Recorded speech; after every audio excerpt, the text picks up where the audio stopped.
I'm joined on this talk by my colleagues at UConn, Tom Worthley, who's our extension forester, John Vollen, my department head, and Christine Kirchhoff, our social scientist from our Department of Civil Engineering.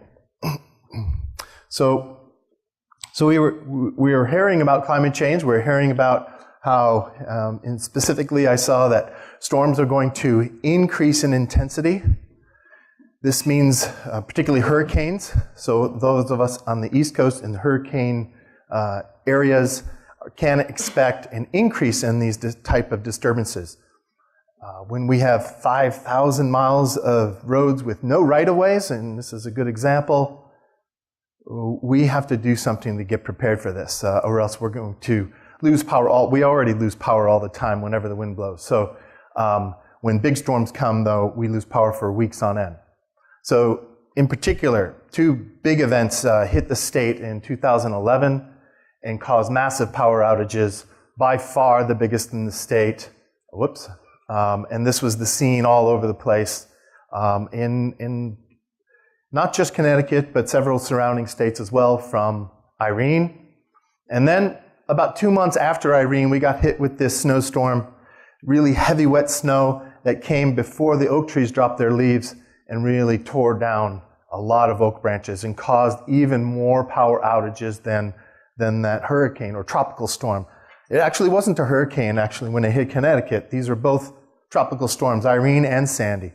And this is the level of damage we got from just tropical storms. So, towns in black. Connecticut's not a very big state, but towns in black were 80 to 100% without power. And this went on for 2 weeks. So after that, the political climate certainly changed in the state. The governor he realized, yes, something needs to happen, something needs to change here. And so here's another shot of a typical failure, no right-of-way, and the power lines right up against the trees there. So 90% of our power outages are due to trees during storms. So when I look at that figure, I think weak trees, unreliable power. Power company doesn't like that, and so so the governor formed this big two-storm panel, a task force to try to address these things, and we came up with this idea that, you know what, we can come up with some biological solutions, some prescriptions, but it's really not going to matter unless we can figure out how to implement these things. And to do that, we have to integrate multiple dimensions of this, namely the biophysical, economic, and social dimensions of this. And of course, meeting the expectations of the utilities, we want to reduce tree damage and tree management costs, which are very high, especially cleanup after storms. And so, to sort of talk about these three parts of Stormwise, I thought I'd break it out into three driving questions. So how can we actually create more storm resilience, and how long does it take to create such a scenario? The economic part of this, any kind of management doesn't come free, and so who's going to pay for this? How much will it cost? And finally, how can we gain public acceptance and adoption for this type of management? And this might actually be the most important aspect of this whole thing. So let's talk about the first one. What makes trees stronger and more resilient to wind? Well, the answer is pretty simple: wind, but just not extreme wind, high average wind. This tree in particular survived all those storms without any apparent damage. And why did it survive all those storms? Because it experienced wind its whole life. It's been out open grown, it's very strong, it's very well rooted, it's very resilient. So it's been acclimating to the wind the whole time. So if you're acclimated, you will increase your storm resilience. And so that's the idea behind our approach in terms of the biology. How can we then create this? So a little bit, even more perspective on this biological part. Trees acclimated to the wind is not a new observation. It's at least a couple thousand years old. So we're certainly not the first ones to think of this or notice this. This is the father of botany, and he saw walking on the Greek coastline, he noticed coastal trees are very different in form and morphology as well. Some experiments, scientific experiments since that time have been done over the years. Starting back in 1803, people have tethered trees and to observe their growth after tethering. In particular, Metzger was a German forester in 1893 who attributed stem taper, how fat or slender a tree is, almost entirely to mechanical forces, such like the wind. And I did some work back in 2006 tethering whole groups of trees. But this is basically the idea. Here's an experiment with sweet gum. Tethering the tree, it grows skinnier and taller versus an untethered. And all the experiments were consistent with this. Flexing experiments. This is some of Frank Tuloski's work, looking at actually getting a grad student get in there and flex those trees 20 times a day. And this is the result. The trees on the right are flexed 20 times a day, and the ones on the left are not. So those are the controls. So we see the opposite effect when we induce bending. And so there's a whole host. This is another slide that from Frank Tuloski, because he's done a lot of work on this, a summary slide looking at a whole host of anatomical and morphological changes that result from mechanical forces acting on trees. So hopefully this laundry list convinces you of this next statement, that through mechanoperception, tree secondary growth are under the control of thigmomorphogenesis, which is, thigmomorphogenesis is just what the action we call the tree response to mechanical forces. And so it's really that top line there that I want to convince you of, that that mechanical forces has a first order influence on tree growth, and I think that's not well appreciated.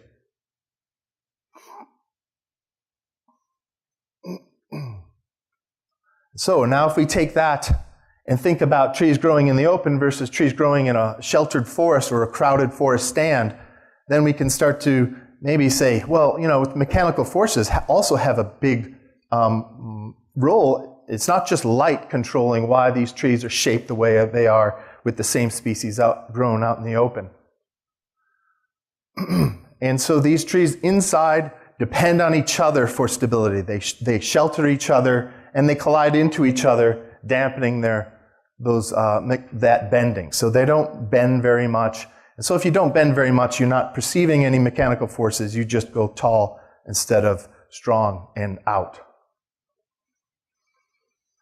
Okay, so we want to use that knowledge to try to implement or try to create some prescriptions or some management techniques to capitalize on that knowledge to create wind-resilient trees. Okay, so I have a little cartoon or schematic series here. So this is our current situation. We have a power line with lots of trees interfering or overhanging with it.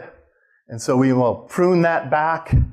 The current, the rule now in Connecticut is about 8 feet. It varies depending on the company and the state, but it's usually either a window or 8 feet back from the conductors. But that's all you're doing is pushing things back, and you're not affecting or you're not influencing the stand structure. So you're not changing the wind resilience of any of these trees back in here. You're just pruning these off. And so you're back to where you were 3 to 5 years later, and that's the typical rotation of a pruning for utilities. So the idea behind the Stormwise is to come into the stand and start removing, selecting against trees with poor form, trees with decay, undesirable species, selecting for the best forms, retaining the best forms, the slower growing species. And if you have any shorter trees, by all means keep those, right? Because we want to keep the right tree in the right place. So over time, this is the idea that these trees get more wind, they move, they become more self-firm or resilient. And so to do this, we have to think about managing an entire tree length into the forest. We need to think about all the trees that could possibly hit the power line. And so what that gets you, that thinning out branches will now, before with just the pruning along that, the trees only had one way to go, right back over the power line. This was the only light source, and so that's why you have to come back 3 to 5 years later. If you prune or you thin all the way around it, now trees are growing symmetrically, they're more balanced, and you are also helping them develop wind firmness. And so we think the rotation, the revisiting on this might be 20 to 30 years, depending on the forest. So how long does this scenario take to set up? Well, that's a key question. Because right after the thinning, you probably might expect some increase in vulnerability. So how long does it take for that vulnerability to go away and you actually become much more resilient? So I have some grad students working on this particular question right now, and we do it the way we're doing it is we're actually measuring the sway of individual trees in a stand. And so to do that, we put instruments in the tree about halfway up these trees. You can see a little box right here, a little dot, that measures how the tree tilts in 2 dimensions. And we measure that 10 times a second. So we track the tree's every motion. And I would object to the idea that trees don't move, because they move. I see them move every day. They just keep coming back to the same place. And so we also measure the wind. Here's the trees that are censored are down in this forest down below. So we have measures a tower so we can measure the winds aloft and winds inside the forest stands as well. So here's the evidence. Trees do move. That's the displacement, the sway displacement up in the top. And we apply, it was mentioned, a guy named Fourier. We apply a Fourier transform to come up with the frequency. What is the frequency that the tree is swaying at? Every tree has its own frequency.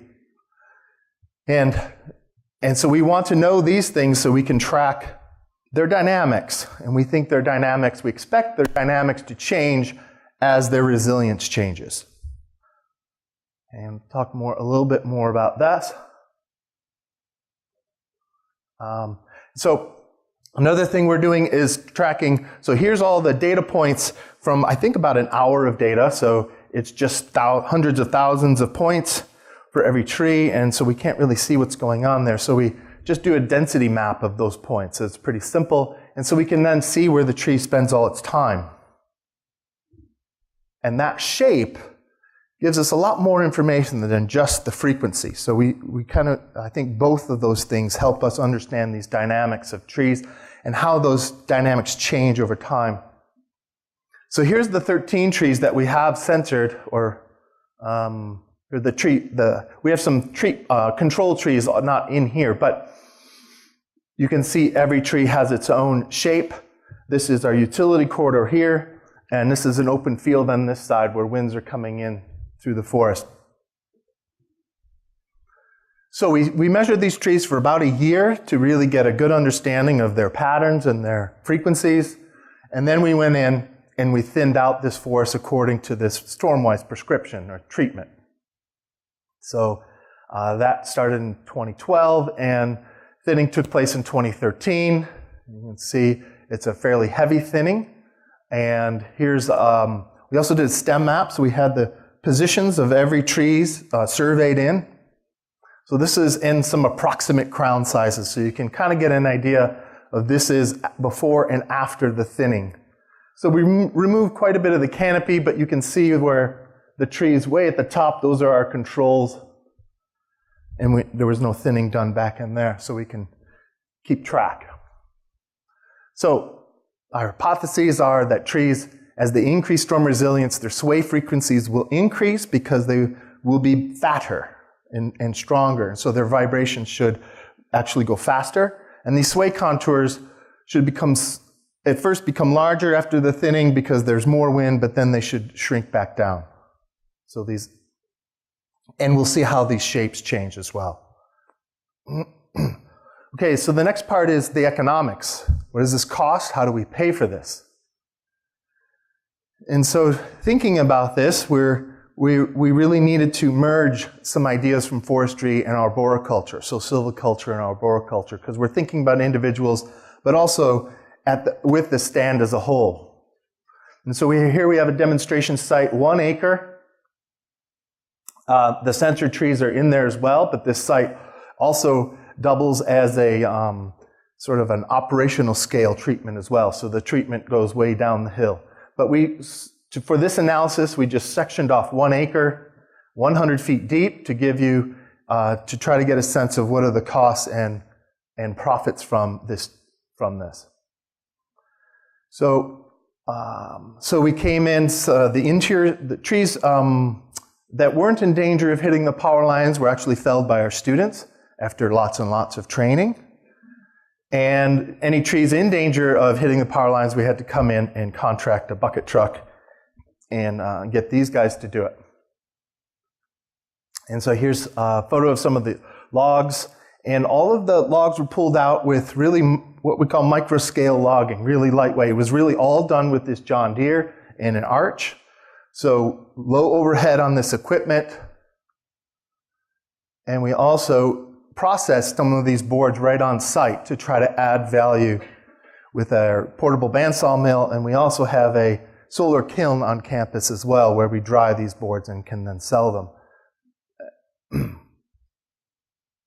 So it was very eye-opening for the arborists when because we actually had to teach them don't just chop these up into 2-3 foot pieces. We need you to make logs out of this. And they said, well, where exactly do you make the cuts to get the most value out of this log?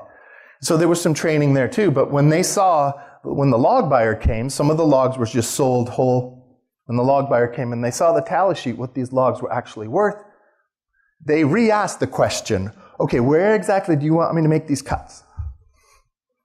So the logs are worth something if they're 10 foot 6 inches. So, okay, so a summary of these costs and values. It cost us about $6,600 for that 1 acre, and through a combination of high-grade logs, low-grade cordwood, and some sawn material. You can see arrayed actually in this little drone photo. We get pretty close to the costs, what it cost us. And even getting close really gets the attention of the utilities and the utility regulators, because if you can even come close to offsetting this and come up with a more storm resilient setting, that's worth a lot. I have to add that the students are cheap on one hand, but they require lots of training, so they're expensive on the other hand. But that's certainly part of our mission, education and research both. So we might have to up that cost estimate a little bit. So this is the resulting edge. You can see some blue sky behind these edge trees. So these trees can move, and light is on the back side, so they will grow in a symmetrical way and not just lean right back over this edge. Okay, so the social part. How can we gain public acceptance for this thinning of cutting trees that aren't dying? So first you need a really snazzy logo. And we're pretty proud of this logo. And the next thing I think you need to think about is not just individuals, but whole communities. You need to think about this, because if one person does this, this doesn't really work. You have to have everyone buying into this. And this is not any proposed legislative thing. Like, we're not going to now extend the right-of-way 100 feet. People have to volunteer. People have to adopt this. People have to want this. And if we present the whole idea, it's been selling pretty well so far. But the effort has to be public engagement, extension, outreach and some social science research all together with this. And really, can't stress enough this communication piece of this, right? You have to put the cutting, you have to put this management in context. It's really important. So how do we communicate? There's some website, of course. This is a pretty standard way. We have our Facebook site, which I find Facebook tedious, but I find Twitter a lot of fun. In fact, I've already tweeted this meeting and the urban tree hashtag and Stormwise hashtag, so you can look for that. And so this is a combination looking at an outreach event, No Child Left Inside event, where we put one of these sensors in a treetop and we allowed families to pull on that tree and we can calculate what wind speed are they applying to the crown by how much they tilted that tree. And so, of course, it becomes very competitive very quickly. And it becomes also a huge family event where dad always has to come in as the heavy. And it was really great fun. Here's our state forester, Chris Morton, and our urban forester, Chris Donnelly. So this is a great photo showing this, both forestry and arboriculture both getting in on this act here. Here's my colleague Tom Worley speaking with the governor. So we have to also take every opportunity to engage stakeholders, policymakers, to communicate the whole sort of Stormwise picture and package. So part of what we're trying to, I think, get across is this portable sawmilling to rethink tree cutting at the local level, not just selling trees that go off to Asia and get shipped back to us as some product. But why can't we do that with our own trees locally? And the idea, this phrase, conspicuous production, I really like.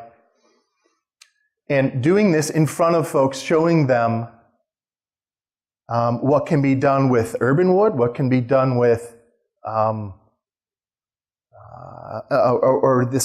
most of this is sort of ex-urban wood, but the same can be done with urban wood.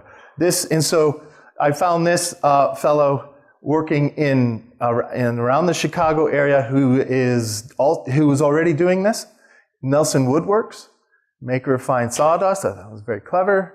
And he shows this nasty, all burled up log, but when he slices it open, it's incredibly valuable to some furniture maker, somebody who makes something nice out of wood. Most of a large percent of our urban wood goes into landfills or it's just wasted. There's huge potential for recovery there. Okay, so back to our outreach. These operational scale areas are also, we use them, we take people through them, we tour them, so we use them as demonstration areas. We are able to pack up our whole operation and bring it to places like a farmer's market. And we have a farmer's market next to a state forest, and we put these two things together, and we were doing some Stormwise treatments along the power line corridor near there, and we brought in the bandsaw mill and started showing folks, okay, we can make stuff out of this wood and start selling them right there on the spot, some cutting boards and some things made from that wood from this program. And it's really tapping into a community that's already thinking about local use, local agriculture, local grown. Wood is the same thing. It just takes a little longer to grow, but why can't it be locally produced and locally used? There's no reason. None that I see, anyway. So lots of collaborators throughout the state to make this thing work. So the program has, I think, become quite popular.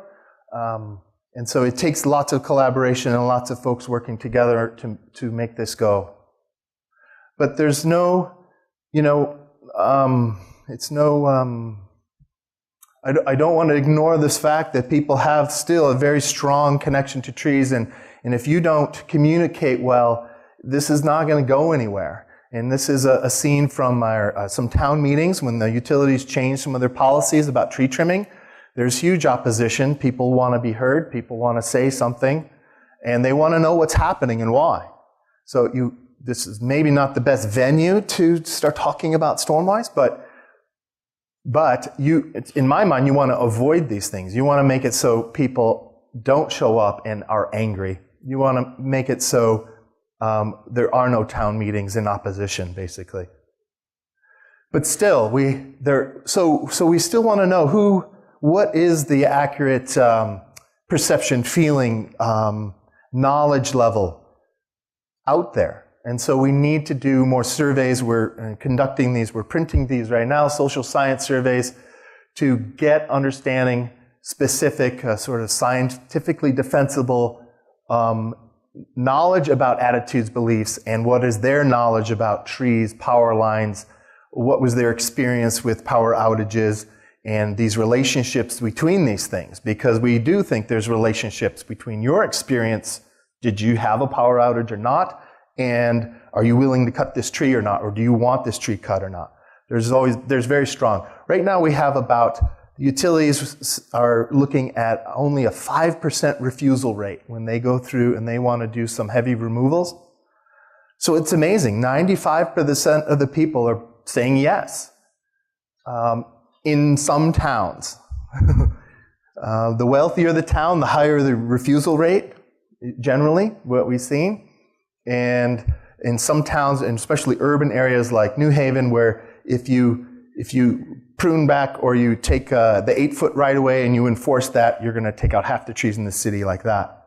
That's not going to work. So we've got to come up with some other options about urban areas and just taking out decayed trees and planting right tree in the right place.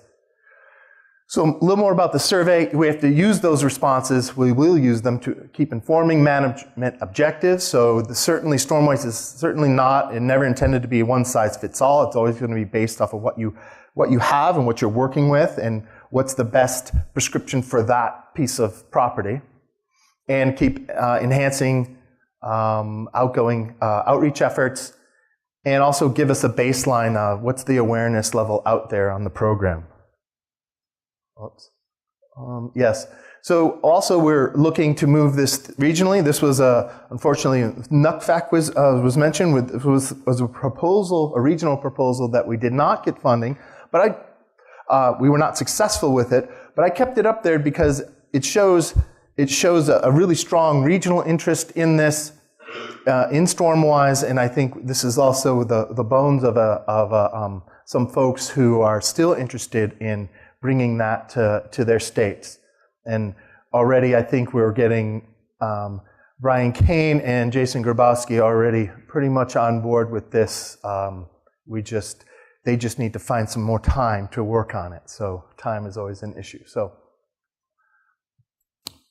this kind of presumes that we are under some risk, and we need to mitigate that risk by doing some of this management. But certainly not, the risk is not the same everywhere.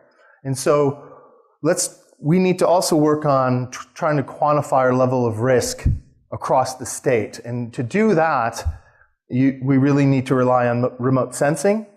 And in this particular remote sensing technology called LiDAR, which gives us a 3-dimensional view of the forest canopy.